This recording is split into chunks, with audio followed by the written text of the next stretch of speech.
Olá a todos, sejam bem-vindos à nossa primeira gravação de um projeto que foi pensado e repensado algumas vezes. Então, hoje o Grupo Espírita Nova Era está dando um novo passo dentro da sua jornada, né, e na sua caminhada. Então, aqui do meu lado esquerdo, a gente tem nosso grande nome, Buda, parceiro. Já é gordinho, careca, já é o Buda. Com certeza. Só que Buda não tinha barba, não.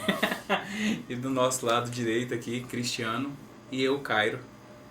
E vamos um pouco dialogar nessa tarde, ou nessa noite, nessa manhã, independente do horário que vocês estiverem nos ouvindo. E a gente já lança logo um desafio para que ao longo do que está acontecendo, de como vai ser estruturado esse diálogo, você consiga entender qual que são as abordagens que nós estamos trazendo como perspectiva desse assunto, né? O caminho estreito da paz. Importantíssimo. Para começar, a gente precisa lembrar do que Jesus nos disse há pouco mais de 2000 anos atrás, que ele dizia: eu sou o caminho, a verdade e a vida. Quando a gente pensa nisso, aí vem uma dúvida, né? Por que Cristo é o caminho, a verdade e a vida? E a gente está falando de caminho estreito da paz. A gente precisa entender por que Cristo é esse modelo, né? E na questão 625 do Livro dos Espíritos, Kardec é respondido que Jesus é nosso modelo e guia moral da humanidade. E quando a gente fala desse caminho, é que ele nos mostra o direcionamento a seguir para chegarmos aonde devemos chegar. Sei que, claro, é difícil, às vezes incerto, e é claro, sempre é único para cada um. Às vezes para mim a jornada é de uma forma, essa caminhada vai ser de um jeito, e para vocês também. Então cada um tem sua forma de vivenciar esse processo, né? É saber para onde está indo, mesmo quando tem dúvida ou não. Tem um ponto de partida, mas não necessariamente como que vai ocorrer durante essa jornada, ou planejado cada passo, mas tendo certeza de um final. E uma coisa importante dentro disso, né, Cristiano, de ressaltar, é que às vezes a gente também precisa ter uma coisa em mente. Dentro do caminho, às vezes a gente não tem clareza para onde estamos indo, mas se a gente já tiver um pouco de clareza para onde a gente não quer voltar, a gente já tem um direcionamento interessante dentro dessa caminhada, né? Porque às vezes a gente fica muito preso pensando, eu preciso chegar a tal ponto, e claro, esses pontos mudam, né? Então, num determinado período, alcançar talvez um trabalho era o que eu mais almejava. A gente chega ali e talvez não é a coisa mais interessante para nós. E dentro de um caminho também, a gente tem uma trajetória, né? Vamos chamar dessa forma, que ela tem idas e vindas, né? Sim. Existem bifurcações, escolhas nesse caminho que muitas vezes elas só servem de aprendizado, mas que não serve para a gente seguir por elas, né? Então a gente retoma e volta naquele cerne que estava inicialmente naquele viés de um outro caminho, né? Ou seja, a gente consegue ajustar essa jornada, né? Sim, e isso é legal, né? Que às vezes a gente pensa, e aí me vem a ideia de dor, que a gente já comentou em algumas outras palestras, que a dor ela é sempre corretiva. E às vezes esses caminhos são dolorosos, né? A gente está pelo caminho, Estreito. sente a dor, é estreito, fala, opa, é aqui que eu estou querendo ir mesmo? Talvez não seja a hora de voltar e ressignificar o caminho, ou retomar num caminho do qual eu estava e em determinado momento eu precisei achar uma brecha, porque às vezes a gente pensa, vou encurtar o caminho, e às vezes a gente só se tumultua dentro dessa estrada, né? E tumultua porque existe uma espécie de... Quando eu estou mais ou menos boicotando o meu próprio caminho, o que eu estou pensando, né? Demais! Às vezes a gente já tem a clareza, né? Eu sei para onde eu quero ir, eu sei como é a jornada, em tese. A gente tem uma outra palestra que a gente fala sobre status quo, né? Que a gente está ali parado, calmo, lindo. Em determinado momento a gente recebe o convite. Jesus nos convida e a gente fala, vou. Às vezes eu quero até ir. E tem noção que vai ser legal. Só que aí metade do caminho fala assim, não, esse trabalho aqui é difícil, é doloroso. Confronta, né? Confronta. Às vezes o convite já é doloroso. O convite é doloroso, né? É porque nem sempre o convite é formalizado com uma cartinha, né? Às vezes é a dor imensa que está acumulando na alma. E dentro do Espiritismo a gente sempre fala sobre isso, né? Que a doutrina vem pela dor ou pelo amor. Bom seria se a maioria de nós viéssemos pelo amor. Mas a gente sabe que a maioria vem pela dor, por uma perda, por um sofrimento, por uma angústia profunda. E quando vê, a gente está nesse caminho aqui precisando se reencontrar também. E existe esse sofrimento e a gente precisa de amparo, né? Aí me lembra uma frase que diz, né? A pedra existe, a planta existe, o animal existe. Existem almas diversas no passo da evolução. Em sentido espiritual, no entanto, viver é algo diferente de existir. A vida é experiência digna da imortalidade. Aí vem a ideia, né? O que é viver? Viver, às vezes, a gente pensa que viver é acordar cedo, trabalhar, chegar em casa, deitar e dormir. E a gente não percebe. Deixa eu ver se você tá vivo. De belisca, né, para conferir. Mas basicamente a gente só está sobrevivendo. Esquecendo que a vida vai muito além. Que a gente precisa deixar quando a gente falar, que eu vou usar a palavra legado, mas não no sentido que eu tenho que deixar algo grandioso. Mas o que eu te toco e você pode tocar em alguém, me imortaliza. Porque eu continuo a reverberar, independente de estar aqui nessa vivência corpórea, né? Mais ou menos assumir o estado ativo, né, da sua própria jornada, né? Sim. Mais ou menos assumir que você precisa estar ativo, fazendo, vivendo, né, recebendo, sendo várias coisas, mas dentro do seu próprio caminho, né? Sim. Aí mais uma dúvida, né? Por que a gente fala que o caminho, o título, né, Caminho Estreito da Paz, por que esse caminho é estreito? Aí a gente precisa pensar, né? A gente está gravando em Anápolis. Para vir para Anápolis a gente tem vias largas, porque o fluxo é intenso e precisa que sejam largas para que as pessoas consigam chegar. Porque a gente é muito imediatista, né? O materialismo criou esse imediatismo em nós. Eu preciso. A gente nem sabe necessariamente o que a gente precisa tanto. Aí para Anápolis a estrada é longa, larga, é espaçosa, tem fluxo grande. Às vezes a gente vai para uma cidadezinha de interior, tem até uma estradinha de terra. Atende. Já chega. O fluxo é menor, ela é estreita. Talvez seja difícil para alguns, para outros nem tanto. Depende da nossa experiência também dentro dessa caminhada. Pode haver sofrimento. Pode haver sofrimento, vai com o pneu fura, não tem sinal de internet, a gente não sabe como pedir ajuda. Então, quando a gente fala de caminho estreito, é lembrando que o caminho estreito é individual. Se fosse um caminho igual para todo mundo, talvez ele fosse largo. E essa necessidade já fosse igual para todos, porque essa necessidade ainda não se faz presente para todo mundo, haveria um caminho muito mais amplo para a gente seguir. Os passos foram dados, as explicações foram dadas, Cristo veio nos direcionar, mas a gente ainda tem dificuldade de aceitar essa caminhada, né?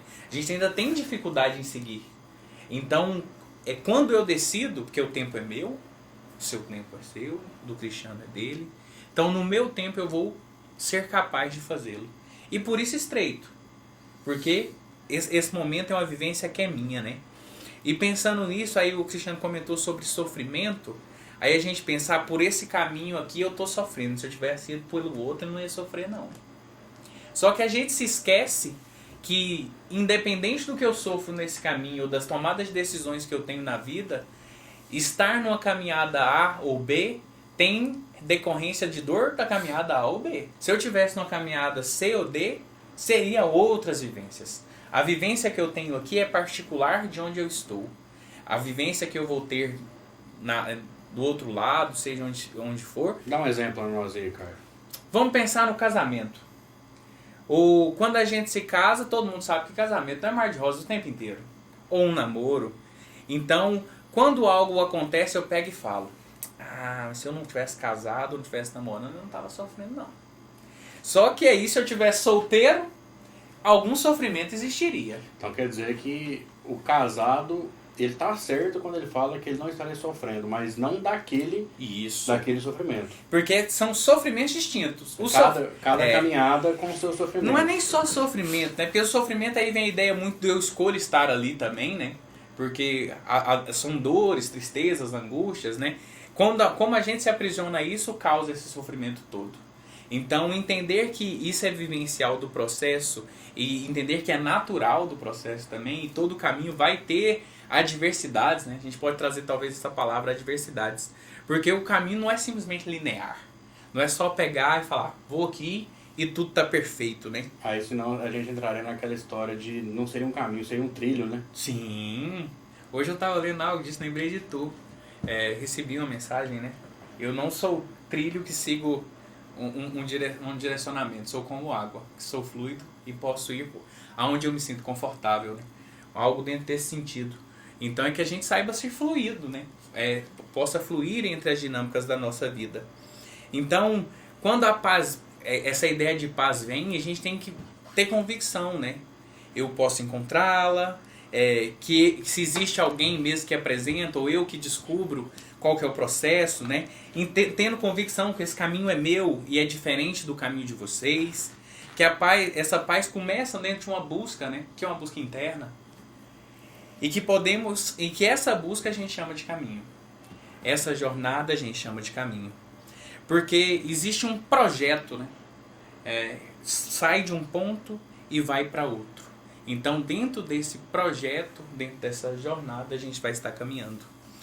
E para pensar um pouco mais sobre isso, tem uma frase do livro A Cabana que diz: não há resposta fácil para curar a sua dor, nenhuma solução instantânea ou duradoura. A vida exige um pouquinho de tempo e muito de relacionamento. Falando em relacionamento, tem também o filme. Então, quem gosta de assistir filme, A Cabana também é um filme e ele traz diversas reflexões. Então, buscando lá no Evangelho segundo o Espiritismo, nós temos uma frase importante para tratar de caminho estreito, que é estreita a da salvação, porque há grandes esforços sobre si mesmo, é obrigado o homem que a queira transpor para vencer suas más tendências, coisas a que poucos se resignam. Então nós estamos falando aqui de grandes esforços para aquele que deseja trilhar ou progredir, construir a sua jornada dentro desse caminho. E por isso que é estreito, porque há uma construção. E construção tem a ver com disciplina, tem a ver também com dores, tem a ver também com angústias. Também tem a ver com limites, né? Toda construção... Você está delimitando? Delimitando no sentido... Existe um espaço onde a construção começa. Em geral, a construção não é feita simplesmente num espaço vazio, né? Certo. Se decide onde vai construir algo. E dentro desse espaço, algo é construído. Né? E aí envolve também disciplina. Porque eu acho que a grande essência está na disciplina para que esse projeto se concretize. E Kant acredita que o ser humano não nasce moral. Então, não nasci moral. Imoral, né? Ou Moral. Não nasce moral. Não nasce moral. Nem moral. Nem moral. Aí a gente lembra da doutrina espírita que diz que nós fomos criados simples e ignorantes. Ignorantes no sentido de que há um aprendizado dentro dessa jornada. E ele fala que quando, aí vamos agora delimitar em uma única encarnação, ele fala que ao nascer, a primeira etapa da criança é suprir as necessidades físicas, de alimentação, enfim. É o cuidado físico que o outro vai dar. Já na segunda etapa surge a disciplina. Eis aqui a grande questão. Qual que é a função da disciplina? É exatamente ajudar a controlar nossas paixões e os nossos instintos. Então comecei a fazer uma construção, decidi delimitar aqui o espaço dessa construção. Sim. Às vezes minha paixão, meu instinto é abandonar aquele caminho. Sempre mais fácil. Exatamente. Se nós estamos falando de estreito, nós estamos falando de mais difícil, quer dizer, relacionado à disciplina. E aí nós temos a preparação para a terceira etapa. A disciplina ela vai preparar o ser humano dentro de toda essa floresta que, inclusive, Mac, dentro do filme, do livro, A Cabana, ele se conhece em meio a uma plantação rústica, florida e, ao mesmo tempo, não tão bem cuidada, que era o ser dele. Para qual que é essa próxima etapa? Né? Nós estamos falando da instrução. Que ela é fundamental para a sociedade civil justa, onde reina a paz perpétua. Olha o vínculo aí do caminho estreito da paz. Por quê? Quando nós falamos aí de uma floresta, nós estamos falando de natureza. E a ordem da natureza comandando todos os animais, inclusive o ser humano. A diferença é que a besta obedece. O animal obedece.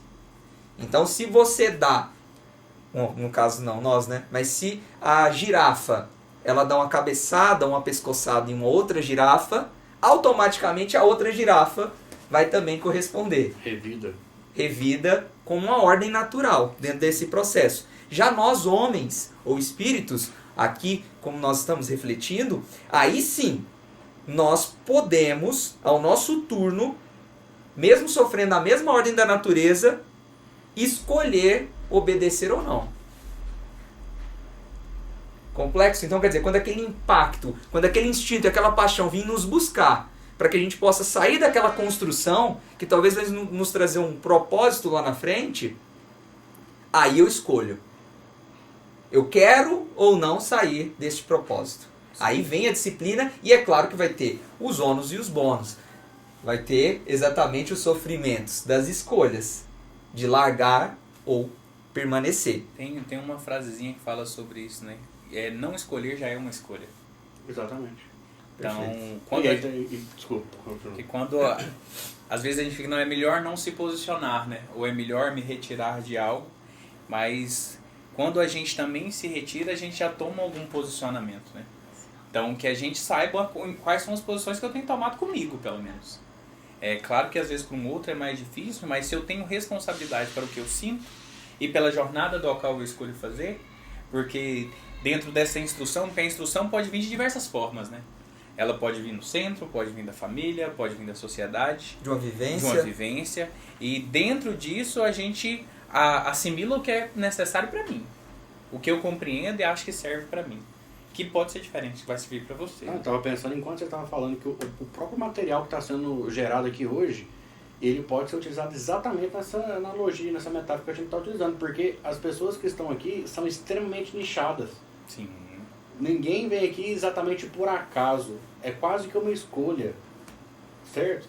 Pode acontecer de estar viajando pelo YouTube, ser indicado de alguma forma. Pode acontecer, mas as pessoas que estão assistindo hoje escolheram, né? Faz parte do caminho delas. O que elas estão querendo dentro do caminho. Ou seja, se a pessoa quer... uma escolha. Né? Se ela quer paz, se ela quer ouvir sobre Jesus, se quer ouvir sobre coisas nesse sentido, coisas assim são as coisas que vão aparecer. No caminho que elas escolheram, as coisas que vão aparecer são coisas assim. E aí nesse processo de escolha que entra o sofrimento, ou o estreito, da analogia que nós estamos fazendo. Por quê? Nós três poderíamos estar nesse exato momento assistindo um jogo de futebol ou um jogo de basquete. Véspera de feriado. Entende? Então, dentro desse processo da escolha, eu tenho sofrimento. E que sensação horrível, né? Que dor, que angústia. Quem nunca passou por um sofrimento, infelizmente, vai passar. Se não passou até agora, quando está ouvindo a gente aqui assistindo, vai passar em algum momento. E aí o que nós perguntamos? O que está passando dentro do nosso corpo físico? Até porque o corpo físico é um instrumento de processo de aprendizado. Inclusive bem estreito para um espírito que expande dentro dessa jornada da encarnação. O ser humano então tem uma tendência a fazer uma relação, a utilizar a mesma linguagem, os mesmos termos para as dores emocionais e para as dores físicas. É muito comum, quando há um término de um relacionamento, da pessoa dizer que o parceiro ou a parceira o machucou, ou a machucou. Mas até poderia ter dado uma voadeira, né? Ter dado algum tipo de agressão física, mas na maioria dos casos foi na verdade um partir de coração, uma dor emocional, mas que nós utilizamos os mesmos termos e as mesmas linguagens para as dores emocionais e as dores físicas. Já pararam para pensar nesse processo? E eu vou falar para você, existe uma linha muito tênue entre o que você sente fisicamente e emocionalmente, porque a depender do estímulo emocional que você está sentindo no momento, ele pode doer muito mais do que... A gente ouve até, eu preferia ter levado um tiro do que ter sentido... Perfeito, perfeito. Acontece perfeito. isso. Quebrado a perna, batido a cabeça, batido o joelho joelho na quina. Um dedinho do que ter ficado sabendo. Perfeito. E aí olha o papel importante da instrução. no conhecimento das nossas dores, do nosso sofrimento, nós vamos ter maturidade para compreender se nós vamos permanecer com aquela escolha ou não dentro desse processo. Então, é uma instrução, é racionalizar esse processo de dor e compreender onde está o núcleo dela para eu compreender se eu devo prosseguir ou não. Já que a dor tem um papel de correção ou de indicação que nós vamos descobrir agora aqui. Os cientistas buscaram essa resposta para compreender o porquê que nós utilizamos as mesmas linguagens, os mesmos termos para dores emocionais e físicas. E é por causa de uma estrutura do cérebro que ela é conhecida como giro do cíngulo anterior, que fica aqui na parte frontal do nosso cérebro. É ela que recebe todos esses estímulos, tanto físicos quanto emocionais. Então é aqui que movimenta dentro do nosso corpo. E aí a pergunta que é feita é: será que tomar um paracetamol, um remédio para dor, aliviaria também as dores emocionais? Seria fácil, hein? Quem não quer, né? Eu não sei não. Será que não? Cientificamente, sim. Ele está dizendo que é possível, mas não é para ninguém sair daqui já provando e tomando Tilenol, enfim, qualquer tipo de analgésico para a dor. Por quê? Alguém te ofendeu na rua, não tome paracetamol. É porque nós vamos descobrir aqui que o processo da dor emocional, física e também espiritual, além dela ter um sentido do que ocorreu, nós também vamos descobrir que ela tem uma ligação ou uma razão pela qual a gente está mantendo toda aquela angústia, todo aquele sofrimento. E aí não vai ter analgésico que cure essa essência ou essa necessidade. Nós vamos ter que realmente racionalizar e encontrar. É uma junção de fatores, né? Não é só o biológico que está respondendo. Quando você comentou a respeito, né, Henrique? Às vezes é melhor perder um dedinho, e é mesmo. Porque o problema da dor emocional é que a gente não consegue mensurar e colocar ela num lugar específico, né? E tem outra coisa. Você não encontra, né? Você não sabe como é que está o processo de cicatrização. Também. Você pode... Sim. É muito difícil saber assim, a que ponto que tá. Será que já rolou uma Será que eu já posso ousar? Eu posso ousar, né? Fala assim, tô firme, né? Porque quando é físico... você sabe ali, Você né? sabe, não falou, opa... Eu já posso pôr água aqui, ó. Já posso fazer algo próximo ali que tô garantido, né? Quando é aqui dentro, a gente ainda não consegue visualizar, né, com tanta facilidade, pelo menos. Sim. Nós queríamos que agora, cada um aqui num exercício, pudesse lembrar qual foi a última vez em que você sofreu. Seja por uma crítica que alguém te pontuou, seja profissionalmente ou pessoalmente, seja na perda de algum ente querido ou de uma pessoa amada ou no término de um relacionamento, algo inesperado. Foi fácil? Eu acredito que foram experiências dolorosas. E aí, lembrando do filme A Cabana, nós temos uma parte aqui para evidenciar o que é o sofrimento e a relação da dor física. No livro, quando o policial chega a hesitar para dizer ao Mac que encontrou uma pista sobre a filha dele, entra então a seguinte frase: encontramos um dos sapatos nos arbustos, para onde provavelmente foi chutado, o sapato da filha. A imagem da filha lutando com algum monstro pervertido foi um soco no estômago do Mac. Olha a relação dor física e dor emocional. Quase sucumbindo ao negrume súbito que ameaçava esmagá-lo, Mac se apoiou na mesa para não desmaiar ao vomitar. Olha a estrutura do cérebro agindo e causando impactos, inclusive físicos, apesar da dor ser extremamente emocional. Dentro dessa relação. Missy gritando pelo pai, ninguém respondendo. Como isso podia ter acontecido? Deus, como isso podia ter acontecido? E é um momento em que a gente esquece de Deus. Porque quando o indivíduo está feliz ou está num processo de vitória, ele pode até chegar a Deus e louvá-lo. Em outros momentos até esquece. Sim. Mas no momento da dor é o momento em que a gente mais precisa de Deus e o que parece? Desaparece, na verdade. Não aparece. É como se a gente estivesse chegando numa floresta e encontrasse uma cabana, que a gente ia fazendo analogia, e ao chegar à cabana eu sei que Deus está dentro da cabana, e quando eu chego perto da porta, ela se fecha. Aí eu logo procuro uma outra forma de entrar e vejo uma janela, saio correndo, quando eu chego na janela ela se fecha. Este é o processo que Mac viveu no filme e é que provavelmente um de nós já vivemos ou vamos viver nesse processo. Deus parece desaparecer. E essa questão do desaparecer me fez me lembrar também uma imagem de um filme que é mais próximo da maioria, né? Assim, pelo menos nós espíritas, que é o Nosso Lar, que é quando André Luiz, num determinado momento, já em Nosso Lar, uma hora ele fica enraivecido, muito chateado, não sei se talvez a esposa, e ele volta para o umbral. Tem essa imagem muito clara. Aí às vezes a gente pensa, será que é Deus que me abandonou? Ou sou eu que me afasto dele? Uma boa pergunta para refletir.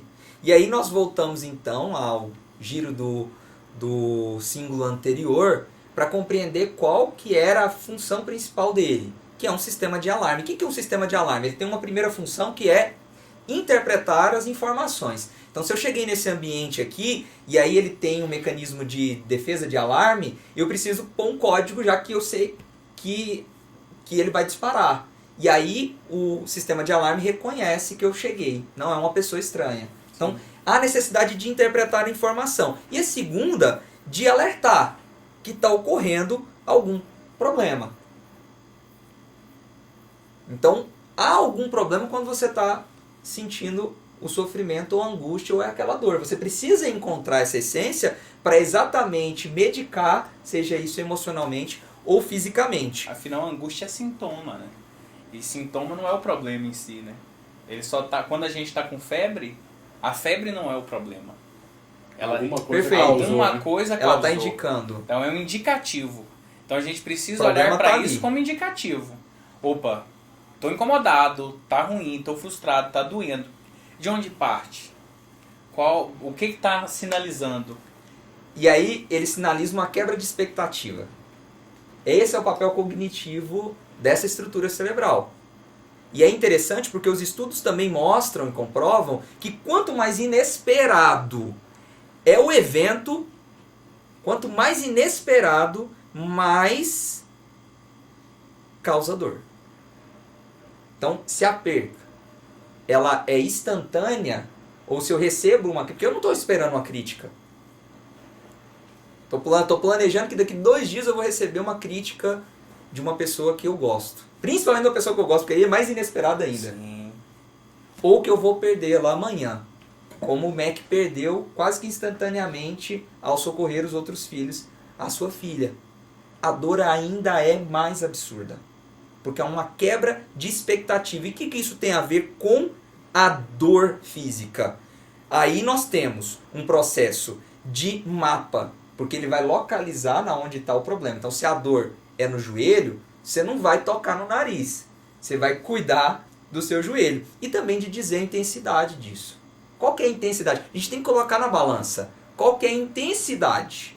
Então, se eu coloco a mão no joelho do Cairo, se eu estou simplesmente colocando, a intensidade leve, às vezes ela pode representar um carinho e não uma violência física. Então, essa intensidade é para a gente compreender. Bom, se a intensidade é até 50%, eu compreendo que sou capaz, eu posso me preparar para isso.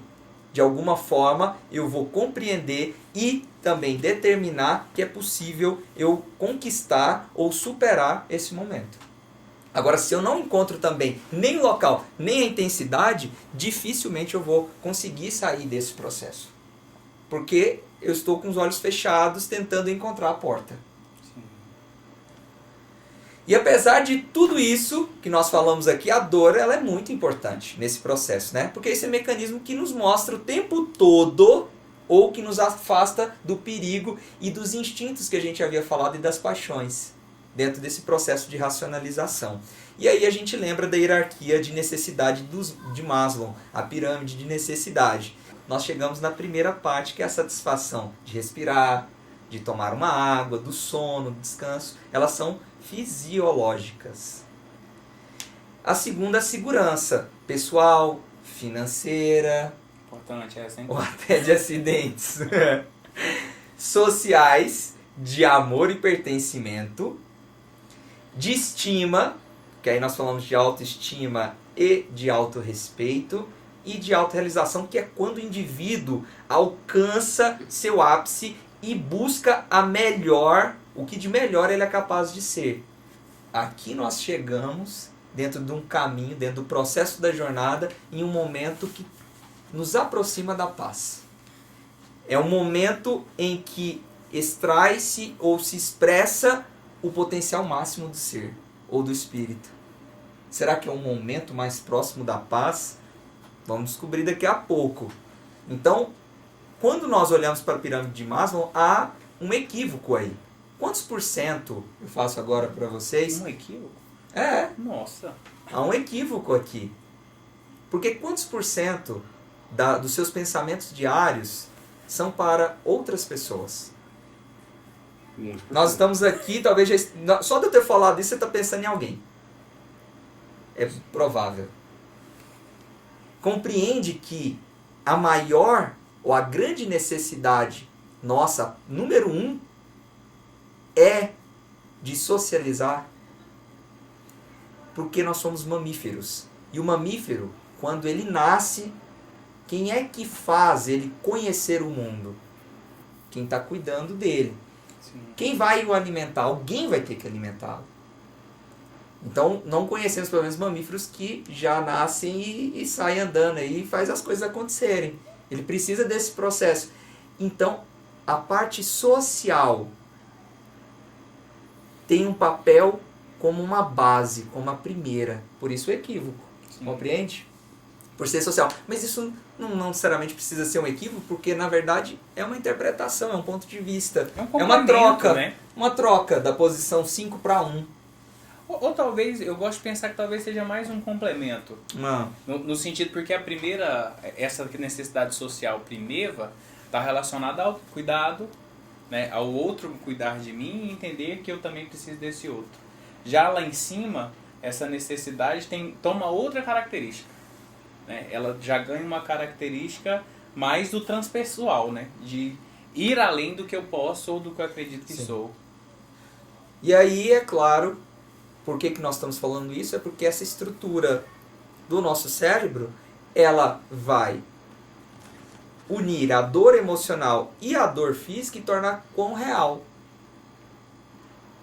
Porque quando eu penso que uma pessoa fraturou uma perna, eu não chego para ela e falo assim, bora, deixa de frescura, levanta daí, levanta-te e anda.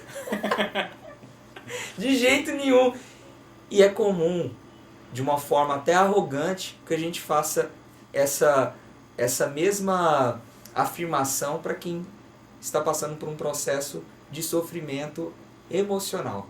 Isso é importante porque a gente começa a raciocinar em como isso está inserido num contexto onde eu construo um caminho, ainda que estreito, para a paz.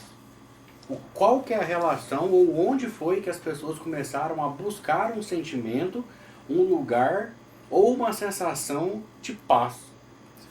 Como foi que as pessoas, em algum momento, igual o Cristiano falou, somos mamíferos, né? Nos primórdios, buscava-se a sobrevivência. Era o único objetivo, né? Era o objetivo. Então, assim, quando foi que deixou de ser um aspecto instintivo para ser um aspecto social até? Por exemplo, durante a fala do Cristiano, eu pensei uma coisa. Dentro disso que você falou sobre o aspecto social, eu acho que tem uma coisa também sobre o pertencimento e sobre a aprovação.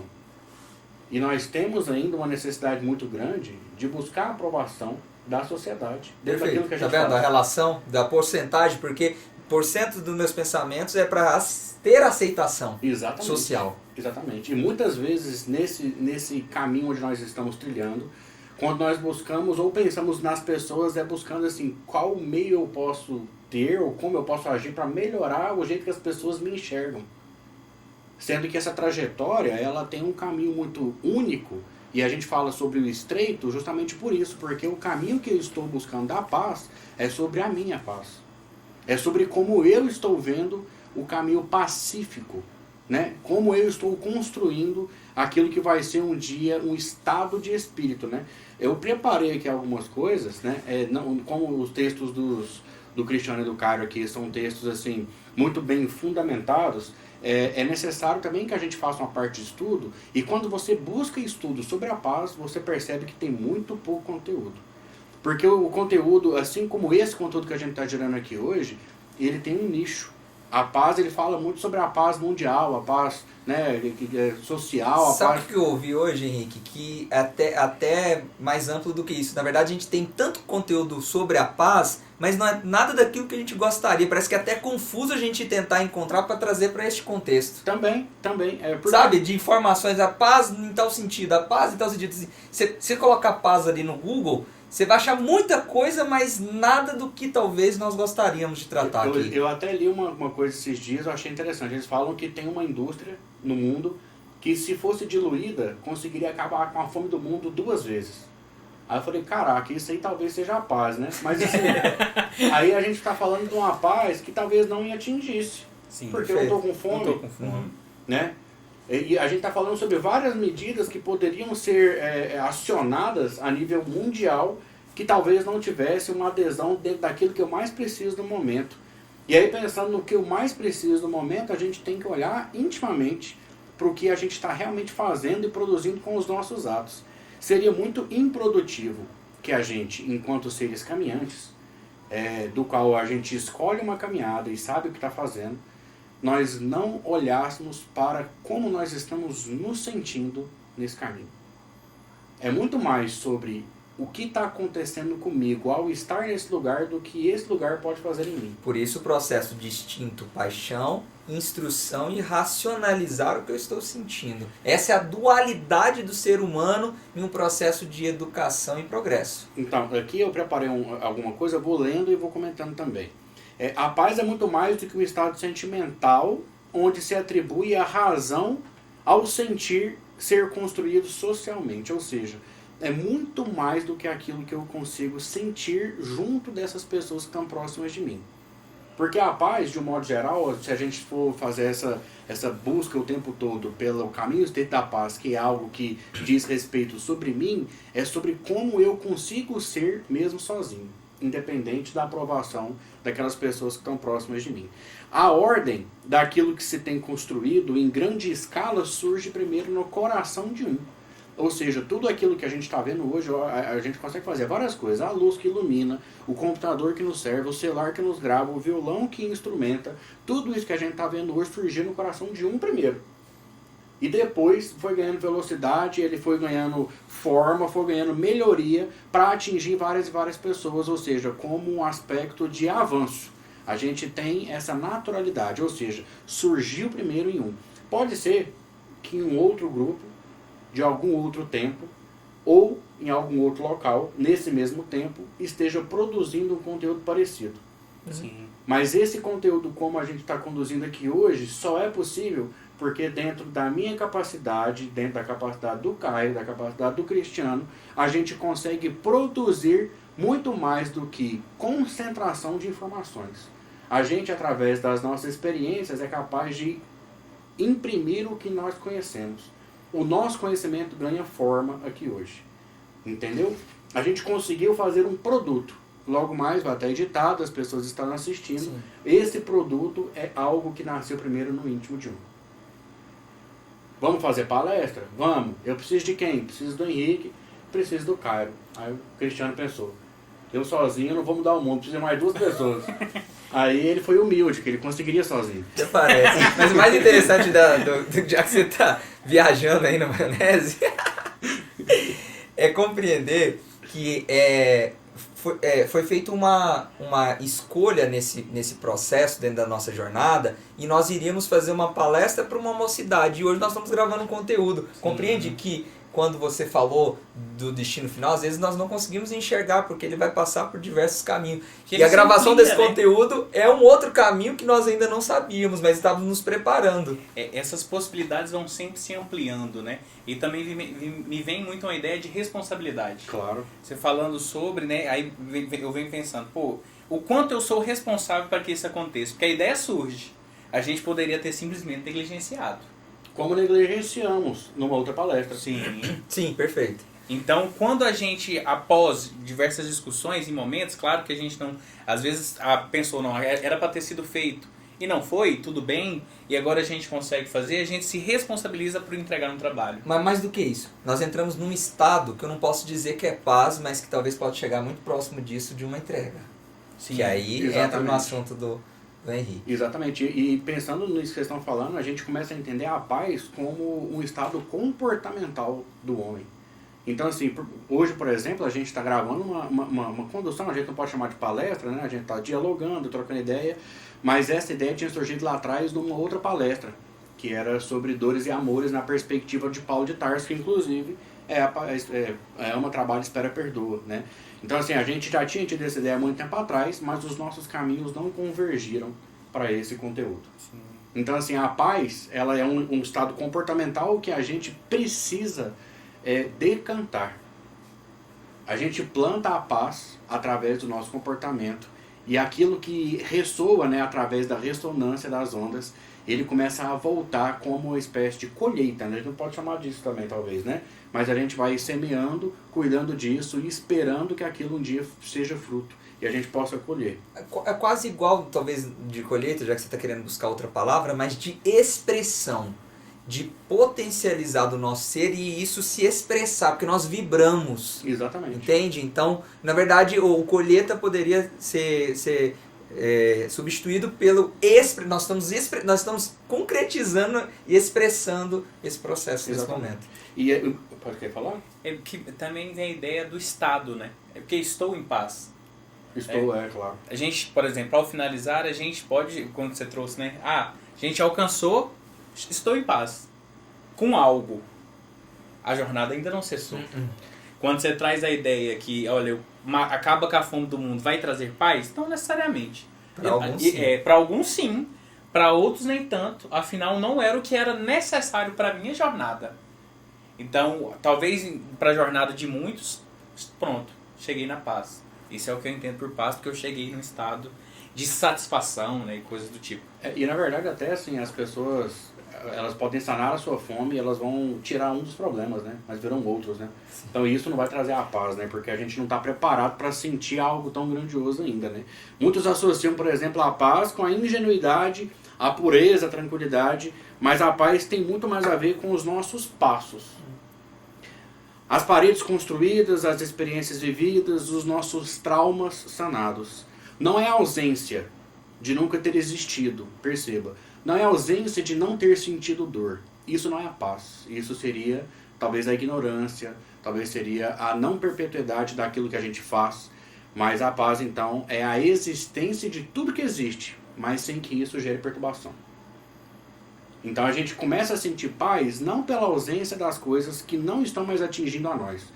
É pela nossa capacidade de receber todos esses estímulos e ainda assim ter um comportamento pacífico. A paz, ela é uma coisa que nós conseguimos viver cotidianamente, no coração. O homem que entendeu a verdade em ser pacífico, pois sentir é sentido, só existe algo que já existe. Fica confuso, eu sei. Só um pouquinho. Sou bastante confuso. A paz é vivida cotidianamente no coração do homem que entendeu a verdade em ser pacífico, pois sentir é sentido que só existe para reagir a algo que já existe. Nós só conseguimos sentir alguma coisa que está permeando a nossa existência. Nós não conseguimos produzir um sentimento. Nós somente reagimos aos estímulos que nos são dados. Se eu pudesse produzir um sentimento, eu produziria. Eu quero ser pacífico. Eu quero sentir a paz. Eu quero sentir o amor. Eu quero não sentir a dor. Eu quero talvez não sentir o remorso, o ódio e a vingança. Isso seria algo que eu pudesse controlar. Mas dentro do nosso comportamento, a gente não é capaz de produzir o sentimento. Nós começamos a reagir e essas reações nos fazem sentir coisas. Porque a ordem da natureza e nós escolhemos obedecer. Exatamente. Mas nós somos capazes de produzir comportamentos. Perfeito. E esses comportamentos, eles nos levam a sentidos. Ou seja, se eu quero alguma coisa que me faça bem, por exemplo, eu tenho uma experiência muito boa em me sentir bem, sentir feliz, eu não poderia dizer se isso seria paz, felicidade ou qualquer outra coisa. Mas eu sei que quando eu estou em família, num domingo de tarde, dentro do culto, eu sinto felicidade. Se eu sei que esse é o comportamento que me traz o sentido, eu posso repeti-lo. Perfeito. E aí dessa forma eu consigo fazer várias coisas. Disciplina entra aí. Exatamente, através das experiências. Então assim, é necessário que eu saiba o que é que me traz a dor para que eu não reproduza. Okay. É necessário que eu saiba o que é que me traz a saciedade para que nos momentos em que eu sentir a fome eu faça. Então mais do que ser instintivo, de ser algo comportamental. Então a visão religiosa da paz, ela permeia todas essas situações todas. Inclusive, eu não sei se todo mundo que já chegou aqui já entendeu qual que era a perspectiva do diálogo, né? Mas vamos deixando por aí, logo vai ter um fechamento. Então a visão religiosa vem para nós como a visão que conseguiu enxergar no mundo alguém que tinha um comportamento muito próximo desse comportamento que a gente está dizendo como um todo. Não é porque sentia paz, mas é porque entendeu a importância de ter um comportamento pacífico. A paz é muito mais do que algo que você consegue sentir. É algo que você consegue produzir em seu benefício e em benefício dos outros. Talvez até existam histórias desconhecidas que um dia farão parte do conhecimento público, a nos indicar que existem homens construindo a paz pouco a pouco, sem alarde. Porque os que entendem e realmente produzem a paz como uma conduta pacífica, eles pouco se exaltam a se explicar e a gritar ao mundo o que eles estão sentindo. Geralmente, quanto mais aquela conduta vociferada, aquela gritaria, são das pessoas que pouco sentem. Aquelas pessoas que não conseguem compreender de fato o que é um comportamento pacífico. Nós temos um modelo e guia que, segundo o Livro dos Espíritos, é o mais próximo das escalas da perfeição espiritual e moral que temos notícia. E por sabermos a importância que cada palavra proferida, cada gesto exercido, cada parábola registrada, cada cura produzida e cada dor acolhida tem, e principalmente por nós entendermos que Deus nos colocou aqui um modelo e guia que seria atingível, que Ele coloca aqui para nós aquilo que nós temos como um potencial. Nós não somos capazes, e nunca seremos, de sermos Deus. Mas Deus colocou para nós aqui na Terra um modelo e guia em escala atingível de perfeição. Nós poderemos ser e ter o comportamento que Jesus Cristo teve. É mais do que aquela ideia de ser inatingível. Mas Eu só lembro quando você fala de passar, o estado de paz não é deixar de sentir dor, eu só lembro da crucificação. O processo de crucificação de Jesus é o maior exemplo da nossa proposta de caminho estreito da paz. Exatamente. E é importante porque quando nós ainda éramos átomos, pedras, vegetais, nós estávamos desenvolvendo o princípio espiritual, que nos garante hoje o funcionamento orgânico e consciente. Na etapa animal, desenvolvemos os instintos, a sobrevivência, e na esfera humana, a racionalidade de buscar além do que nós temos. Ele, Cristo, não é somente o modelo de brandura, de perdão, de humildade, de caridade, de bondade, de empatia e de outros 1000 descritos nos relatos. A ordem é justamente inversa. Ele era tudo isso e muito mais do que nós conhecemos, porque ele era pacífico na sua essência. Compreendia a irresponsabilidade do homem, a injúria, a banalidade da morte, a incapacidade de compreender, a índole imperfeita e, assim mesmo, absolutamente nada foi capaz de tirar a sua paz, porque sabe o que carrega em seu íntimo. E aqui fica o nosso convite. Jesus sabia exatamente quem nós éramos, como nós hoje pudéssemos, numa analogia, saber exatamente o que uma criança é capaz de produzir. Ela é capaz de produzir a birra, né? As reações naturais de quem sente fome, as reações naturais de quem come, ou seja, os dejetos. É natural várias coisas nós conseguimos entender porque nós, de alguma forma, nos enxergamos mais ou menos superiores àquela criança, pelo estado evolutivo natural. E Jesus conseguia compreender nós todos como essas crianças naturalmente colocadas em um espaço de tempo que precisávamos decantar as nossas principais necessidades a serem transformadas um dia em comportamento. E hoje nós estamos aqui com esse convite. Não é sobre ignorar o mundo, é sobre saber exatamente o que existe nele e como podemos contribuir, agindo com sabedoria e semeando o que existe de mais puro dentro de nós, a paz.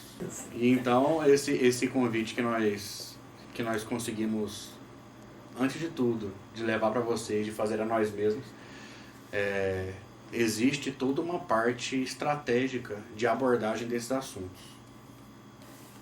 Nós abrimos, né, a discussão com caminho, numa perspectiva filosófica, levando em consideração uma ampliação do que a gente entende pelo caminho, pela caminhada, por essa jornada do qual somos convidados. Afinal, a filosofia ela não quer ser limitante, né? E sim olhar o todo e nos proporcionar, ampliar um olhar sobre algo que já existe. Então, quando a gente fala caminho, a gente às vezes reduz. Então, quando a gente trouxe a ideia de caminho, hoje a gente queria ampliar um pouco o nosso olhar, né? Lindas palavras, cara. Pra quem tava um pouco pressionado. Já o convite do Estreito foi extremamente científico, já que o nosso corpo ele é físico e ele é um grande instrumento de progresso, de direcionamento. Esta é o objetivo, né? O objetivo da nossa encarnação.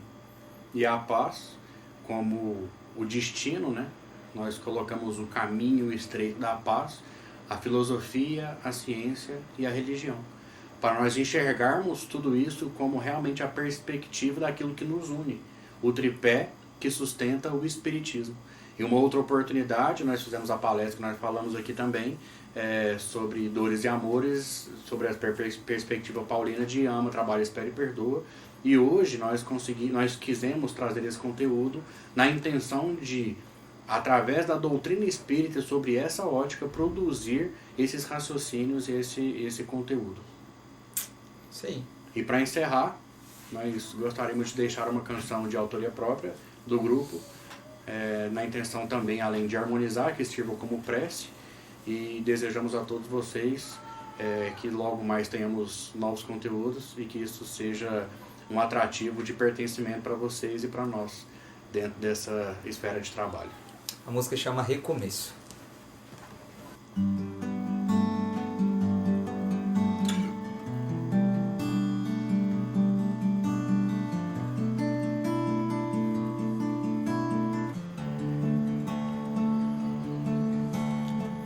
Um soluço se perde no ar e eu não sei de onde vem. Quanta tristeza no olhar, fica difícil de encontrar. Se eu transformasse o meu coração na chave certa da oração, quanta luz poderia espalhar e a esperança surgirá. Mas nunca é tarde pra recomeçar. Se teu caminho hoje posso seguir, Pai, me enche de forças pra eu caminhar e te encontrar. Hoje eu sei o quanto que eu errei por não dar a mão, por não ser irmão, mas eu sei que vou recomeçar e te encontrar numa nova. Mas nunca é tarde pra recomeçar. Se teu caminho hoje posso seguir, Pai, me enche enche de forças pra eu caminhar e te encontrar.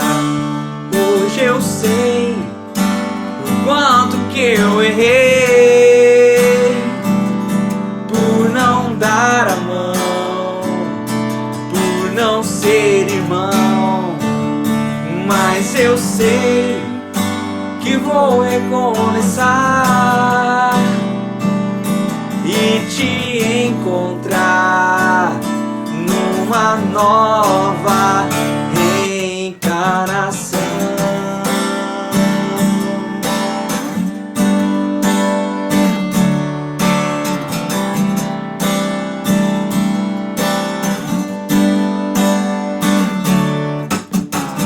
Mas nunca é tarde pra recomeçar.